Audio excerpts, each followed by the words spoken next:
turn now to former acting director of the CDC, president and CEO of the Robert Wood Johnson Foundation, Dr. Richard Besser. Dr. Besser, great to see you this morning. Let's continue on this conversation. That's economic news, but as I said, it's obviously tied in to your beat in public health. What is the state, as you see it, of the vaccination program that now has a third weapon in its arsenal with the J&J single shot?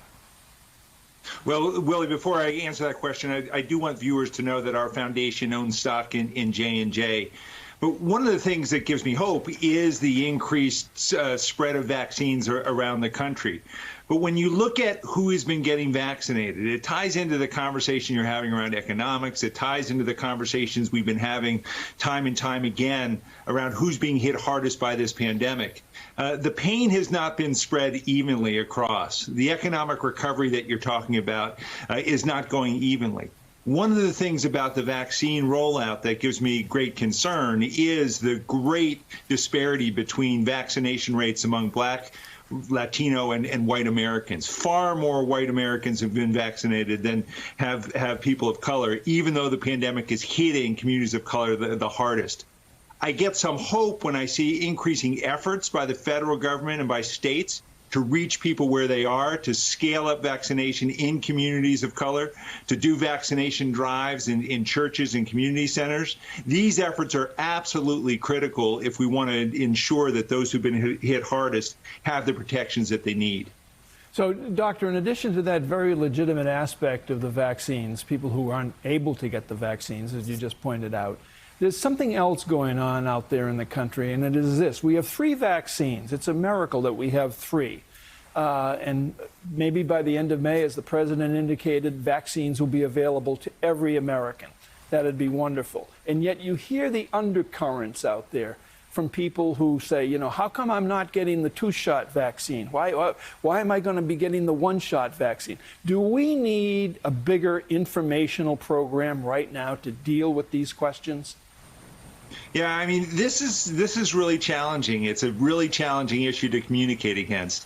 From a public health perspective, and I think from most people's perspective, what we're really trying to protect against is severe disease, hospitalization, and death. And all 3 vaccines are incredibly effective at preventing deaths from COVID. When you hear the numbers, though, in terms of prevention of any disease, they look different. But one thing that's clear is these vaccines have never been tested against each other. The Moderna and Pfizer vaccines were tested earlier in the pandemic when we weren't having the number of variants in the community that we're seeing right now. And so it's very hard to do a head-to-head comparison. But, you know, in settings where a 1-dose vaccine logistically is the way to go, many places where people are transient, where it's very hard to get people back, the J&J vaccine is going to be absolutely terrific. In settings where you're able to offer people a choice, and in the future as the supply goes up, that may be possible, then I say give people a choice, and that will take some of the sting out of the idea that one vaccine may be better than others. There are people who are going to say, hey, I want to get one and done. I don't want to have to come back for this. And other people who will say, you know what, I do want to come back. I do want the two-dose series. And when you give people choice and you give people information, they can make informed decisions. Dr. Besser, Erin Haynes has a question for you. Erin? Yes, good morning, Dr. Besser. I saw with great interest your piece on addressing the economic inequities around COVID, and I'm just texting with our economy reporter, Shabeli Kirazana at 19th News, who points out that even in these jobs numbers, the unemployment rate for Black women is way up, 8.9% this month, up from 8.5%, the only group of women for whom it went up that much. White women also had an increase, but only from 5.1 to 5.2%, and that's still far below the national average of 6.2%.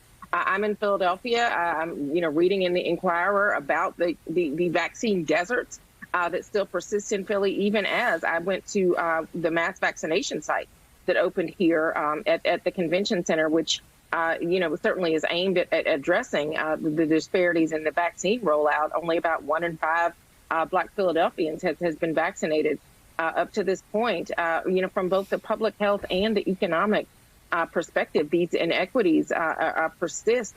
Can you talk about how those addressing those inequities is really crucial to helping us get to the new normal with this pandemic. It's absolutely critical, and I worry when you hear the job story as, wow, this is the great news story. You have to break down the information by race, by ethnicity, by gender, by disability. When you look at communities that have been hit the hardest, as you say, the pandemic has hit Black, Latino, Native American communities the hardest. So is the economic crisis, and the job loss and the job recovery will take longer in communities of color. We've seen this with every economic downturn that we've seen. And there's this false separation that you see between physical and mental health and economic health.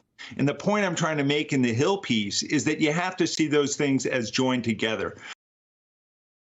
Hey, thanks so much for watching our YouTube channel. You can follow up on today's top stories and breaking news, or catch up on your favorite MSNBC shows all in one place. Download the NBC News app today.